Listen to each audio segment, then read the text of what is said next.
Nananatili sa kustudiya ng mga pulis ang lalaking suspect sa pagpatay sa kaanak niyang 8 taong gulang sa San Pablo City sa Laguna. Kalunos-lunos ang sinapit ng biktima. Ating saksihan.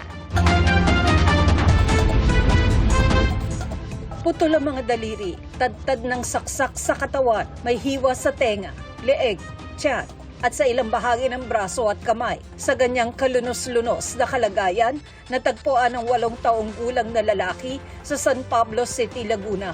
Sa history po dito sa lugar namin, ngayon lang po may ganitong nangyari. Kaya po talagang palaisipan po sa lahat, lalo na po wala naman po talagang kaaway. Ayon sa mga kaanak ng biktima, papasok na sana ang bata sa eskwelahan nang bigla na lang nawala. Pag pumasok ito, saka ito, mabait ito pagka nakakita ng matanda, nabilis siya. May sayaw daw po sila sa school na doon pa po sa bagyong costume na isusuot niya. Ang suspect sa krimen, kapitbahay ng biktima at pinsan ng kanyang tatay. Tinitingnang motibo ang umunoy pambubuli ng biktima sa apo ng suspect. Ay galit na galit at ayaw po, wag na daw pong pupunta yung anak ko po doon. Siguro po, ayun po yung nakikita naming dahilan para po magawa niya po yun. Dinala na ang suspect sa tanggapan ng Department of Justice sa Laguna.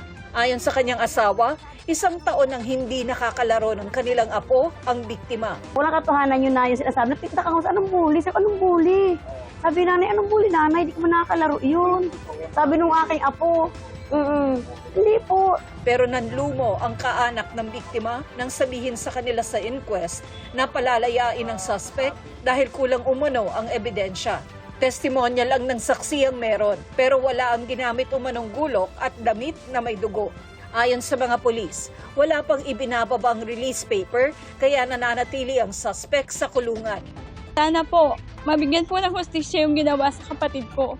Dahil wala po kami nakikitang dahilan para gawin po yun sa bata. Oo, so makulong po ng habang buhay. O kung ano ko gusto dapat po ganyan din po yung gawin sa kanya. Para sa GMA Integrated News, ako si Tina Panganiban Perez, ang inyong saksi. Mga kapuso, maging una sa saksi. Mag-subscribe sa GMA Integrated News sa YouTube para sa iba't ibang balita.